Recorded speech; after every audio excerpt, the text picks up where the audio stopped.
Section 1. You will hear a conversation between a man and a woman as they discuss a holiday. First, you have some time to look at questions 1 to 5.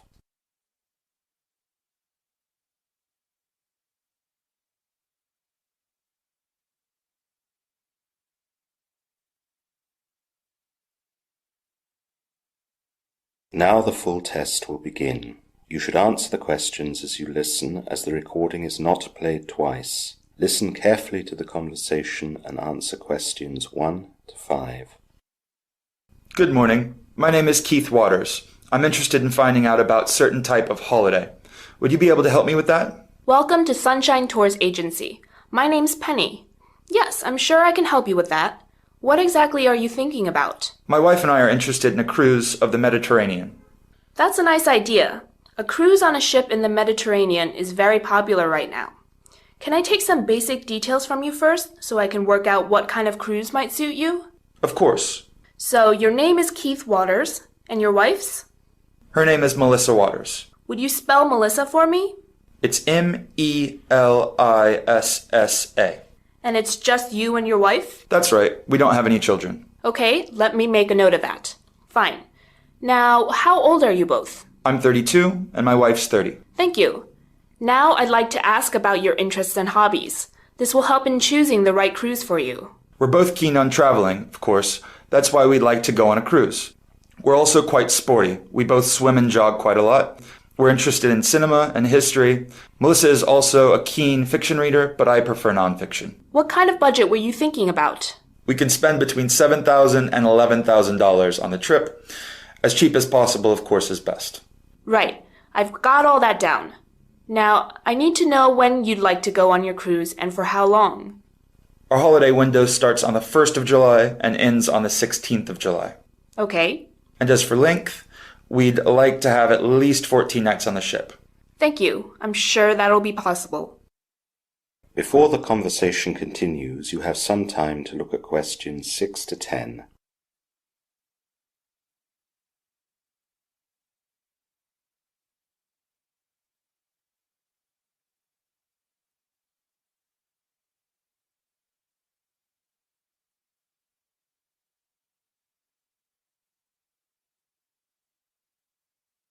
Now listen carefully and answer questions 6 to 10.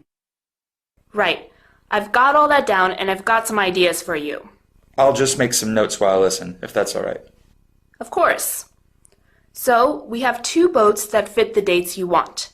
They sail on different dates, so that gives you some flexibility. First of all, I'd like to suggest the cruise on the boat the Maria Cristina. It's a Spanish boat, and you'd fly to Barcelona to join her. The cruise from there costs $10,500 for both of you, although the flights to get to Barcelona will be extra. With that, you have all food and drinks free during the voyage. You get an inside cabin, which means that you don't get a sea view, but you can upgrade to a sea view for a further $800. They have a cinema on board with different films every night, and there are also lectures on the places where you will be visiting. There are also classes that you can do, for example, painting, cooking, art appreciation, and others. That's just in our budget, but an upgrade would put us over. Yes, you'd have to do without the upgrade. Travel insurance is incorporated within the price, though. What about the next one? That's the Sea Queen. This is also a Spanish boat, but it sails from Marseille in France and follows the same route as the Maria Cristina. Barcelona is the last stop before arriving back in Marseille. This costs $9,000 for both of you, but this includes the return flights to Marseille. With this package, you do get a sea view, and food is inclusive throughout the voyage. All drinks excluding water are extra, though. There are fewer things going on. There is a cinema, but there are no lectures or classes.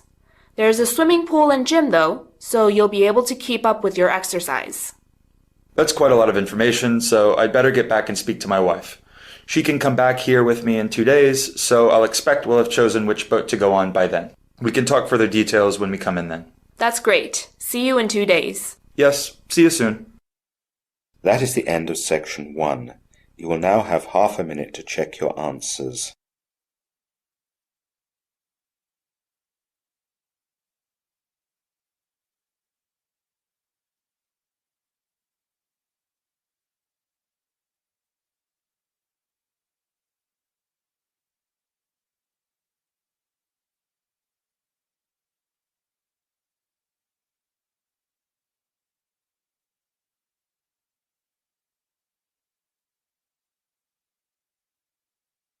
Now turn to Section 2.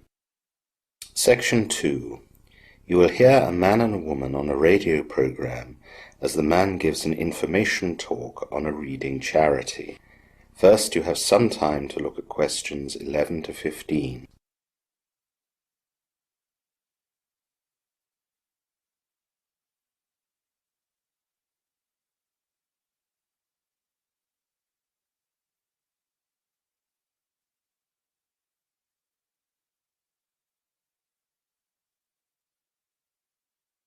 Now listen carefully to the information talk and answer questions 11 to 15.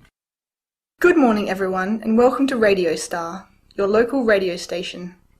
Today we are joined by Jake Matthews, who is part of the Read for All charity. He is coming today to tell us a little bit about it. Welcome, Jake. Thanks, Marianne. So, tell us all about Read for All, Jake. Well, as the name implies, we are a charity that is focused on ensuring that all children have access to appropriate reading books. It has long been acknowledged that reading is an essential part of education while growing up, and children who read a lot do better at school than their peers who do not read a lot. Our plan starts when children are very young, so of course we therefore need to aim at parents, and chiefly low-income parents, to educate them about the benefits to their children if they are read to. Many children who read a lot develop this love of reading when their parents read to them. If we can get this happening, then more children will grow up with an attachment to reading that will affect them positively for the rest of their lives. How do you educate the parents? Our key focus is at hospitals where children are born. We have plenty of leaflets about us, and we have volunteers who visit the areas where parents are in hospitals and distribute these leaflets. Other places where we distribute our leaflets are nurseries, kindergartens and primary schools, when parents drop off or pick up their children. The parents can then read about the benefits of reading in our leaflets and also see how we can help. How can you help? Good question. We realise that one of the things that stops parents reading to their children is that they do not know which books to read or where to find them. Families on budgets also find it difficult to allocate money to this area of family life when things are so tight. Getting parents to think about these things is also hard if the parents are not readers themselves. If we can get parents to come to our centre or website, we can tell them how to find books at no cost through joining libraries, or they can take away free books that we manage to print at a very low cost. All our books are graded by age, and there are no issues with breaking copyright, as we have permission to use all of them. Also, we have a low-cost app that people can download to their smartphone, as it seems even low-budget families can afford to own smartphones. It only costs $1, and with the app, stories and books can be downloaded for free, and the stories can either be read by the parent or read by a recorded voice. Of course, we try and encourage the parents to do the reading because of all the added benefits that this brings. This has already been a huge success, and we believe that there are now thousands more parents reading to their children than when we started. This will make such a difference to the children's imagination and English skills. Linked to this, immigrant families can read or listen to the stories, and both the parents' and children's English can be improved. You now have some time to look at questions 16 to 20.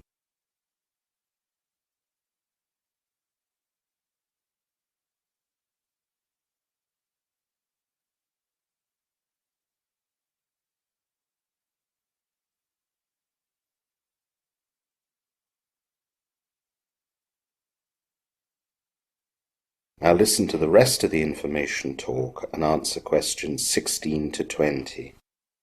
How do you fund all these activities? We only manage to operate because of generous donations. We get no official help. We have one particular donor who supplies the funding for at least 60% of our needs, but the rest all comes from the public. We have various ways that we try to raise funds. We run car boot sales, special dinners, and other similar activities. We also ask people who use our products a lot to make a modest and optional donation, if they can afford it. Do you get enough money each year then? Not always. Sometimes we make a little more than we need and sometimes a little less, but at present it all evens out in the end.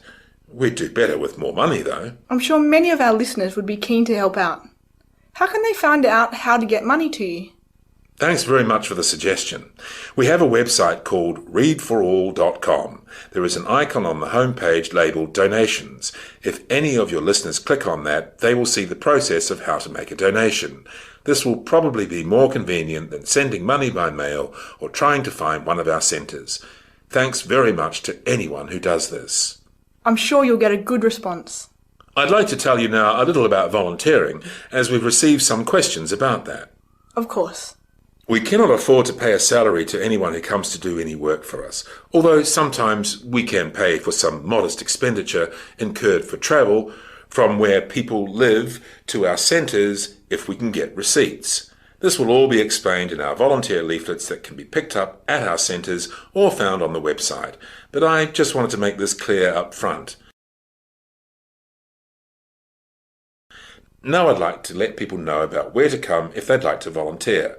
The best place is to come to our town centre offices. To get there, you need to travel to the city centre and go down Ballard Street, which comes off the roundabout in the town centre. Go down Ballard Street and take the second right.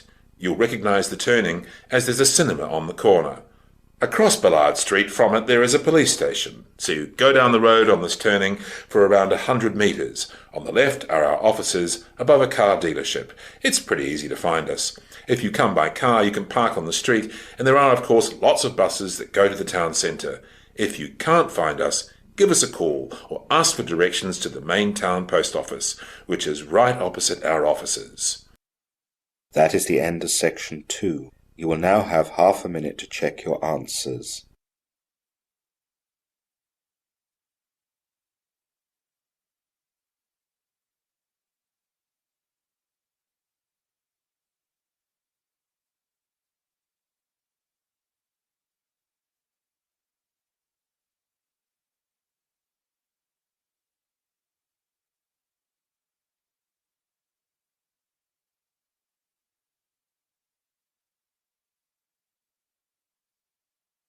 Now turn to section 3. Section 3. You will hear a university teacher and 3 of his students discussing the students' upcoming economics essays. First, you have some time to look at questions 21 to 25.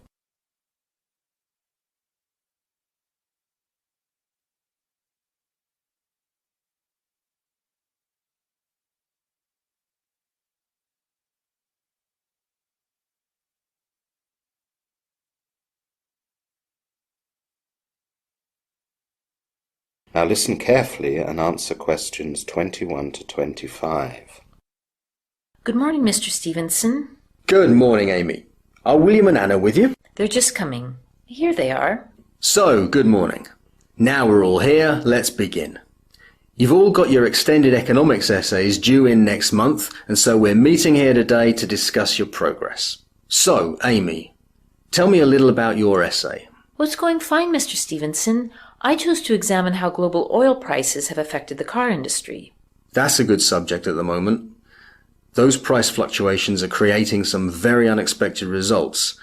Have you had any problems with gathering enough information to shape your essay? Oh, yes. As you said, it's very topical at the moment, and everyone seems to be writing about it.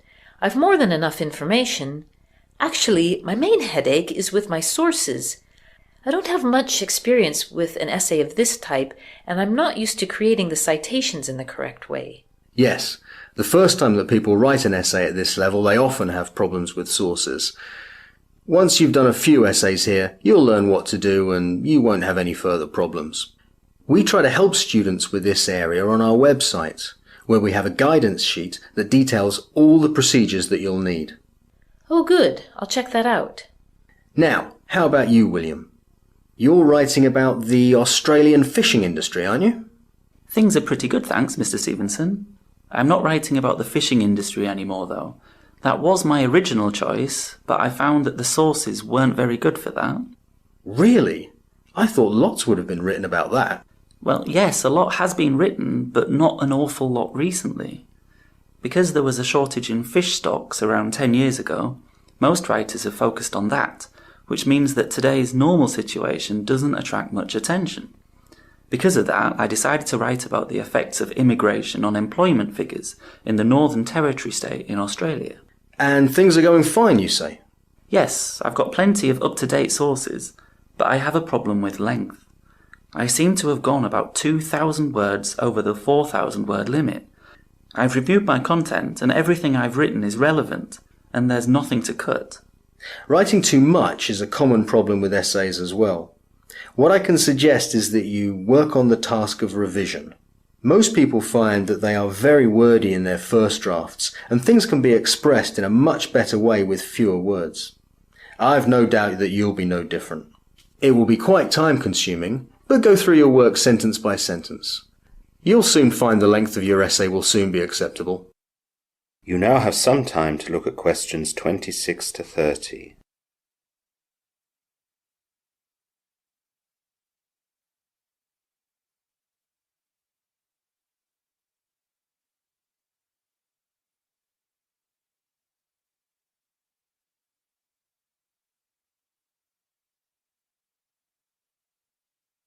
Now listen to the rest of the discussion and answer questions 26 to 30.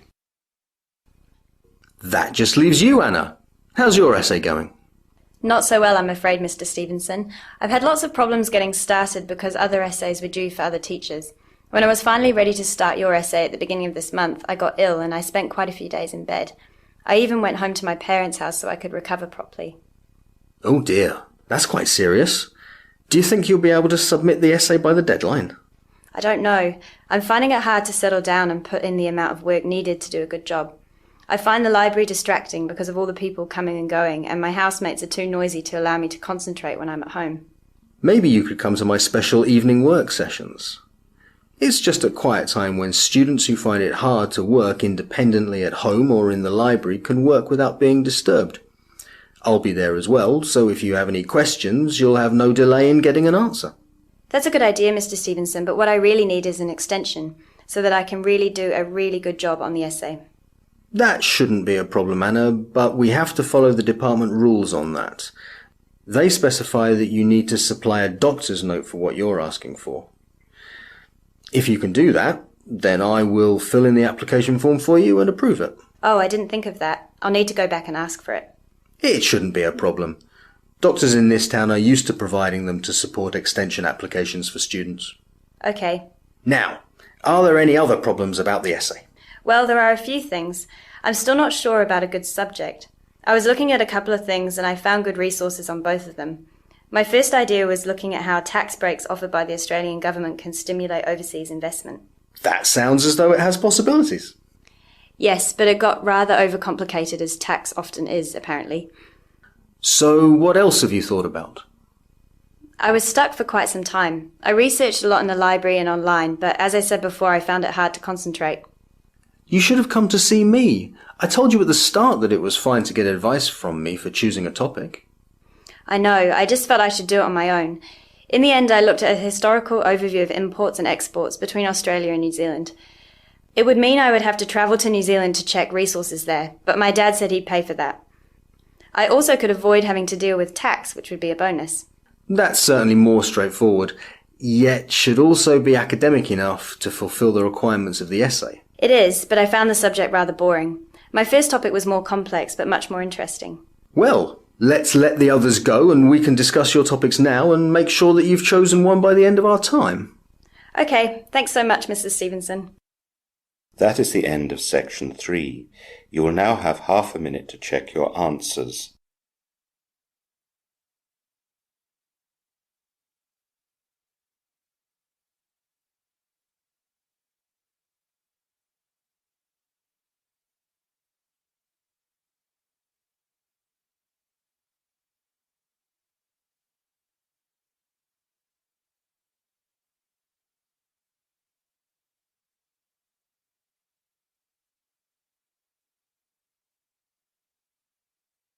Now turn to section 4.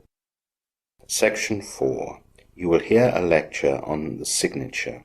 First, you have some time to look at questions 31 to 40.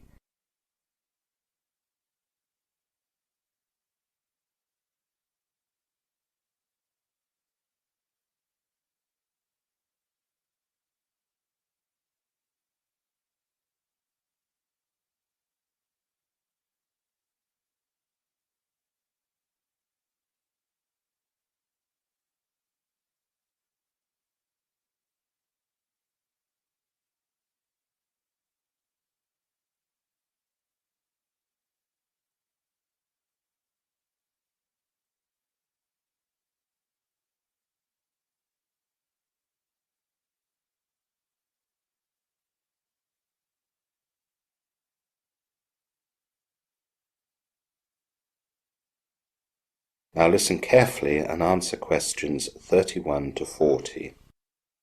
Hello everyone. Today in this lecture we're going to look at the signature and how today the e-signature has developed. In a culture of literacy and documentation, people obviously have always needed reliable ways to identify themselves and to be identified by others.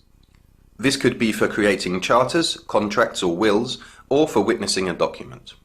Signing one's name by hand on paper has become the authoritative convention for this, and one that is closely aligned with our own sense of identity. In addition, signatures are important in legal documents, since by signing a paper document, the contents can become enforceable against the signatories. The Sumerians, in the 5th to the 3rd millennia BC, are considered the originators of writing, and these ancient people also developed ways of authenticating who wrote things. The Sumerians created seals, or intricate works of art carved in clay tablets, to identify possession. In many civilizations throughout history, people have used symbols and other marks to authenticate or acknowledge writings and drawings, and even to accept the contents of documents. The earliest actual handwriting signature we have has been traced to the year AD 439, and is attributed to the Roman Emperor Valentinian III. Signatures are connected with graphology, which is the study and analysis of handwriting, especially in relation to human psychology. Graphology is a science originated in the mid-1600s, when an Italian professor, Camillo Baldi, wrote a book about how one can learn about a person's character and personality by looking at his writing. After the book was published, the study acquired a large following and spread widely. The Frenchman Jean Michon became the first to use the term graphology, applying two Greek words to describe the new study: grapho, meaning to write, and logos, meaning knowledge. Michon's contribution to graphology is immense. He formed graphological societies, published magazines, and founded an academy for the subject. His approach was rather uncomplicated. He would study only the separate written elements instead of a more complex approach. The method implied that presence of one graphological feature indicates a certain trait of character, whereas its absence implies the opposite feature.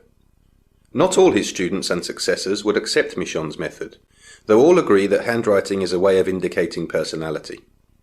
Wilhelm Preyer, child psychologist, wrote in 1895 that writing originates in the brain, not in the fingers, and that handwriting is actually brain writing. This premise underlines how graphologists believe that a person's handwriting mirrors his or her thoughts.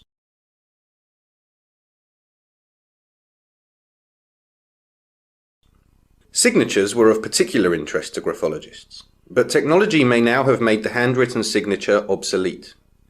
Technology companies in the 1980s and 1990s created instruments that let businesses send signed contracts across the globe in seconds. These technologies, now known as fax machines, email, and the World Wide Web, were considered major breakthroughs at the time. However, many people still questioned whether contracts that were signed and shared via fax, email, or internet would hold up in court. This led to what has become known as the electronic signature. In law, the one indispensable characteristic a signature has to possess is that it must physically add something to the document, and that the signature will leave a physical mark or trace upon its surface. Electronic documents do not satisfy this condition, and the signature, like any alteration to an electronic document, does not leave a trace, or if it does, it is at such a microscopic level that it is in practice invisible. It looks nothing like the marks that have been accepted in law as constituting a handwritten signature. In 1996, the United Nations looked into the topic of e-signatures and developed a framework with the purpose of encouraging e-commerce by providing a series of internationally acceptable rules.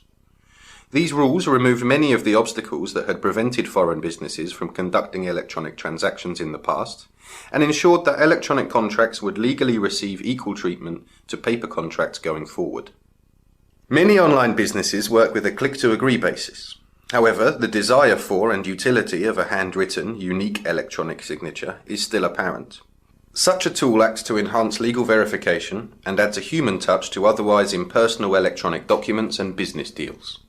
To fill this gap, lots of electronic signature software can now include options for the signer to provide a hand-drawn personal electronic signature. That is the end of section 4. You will now have half a minute to check your answers.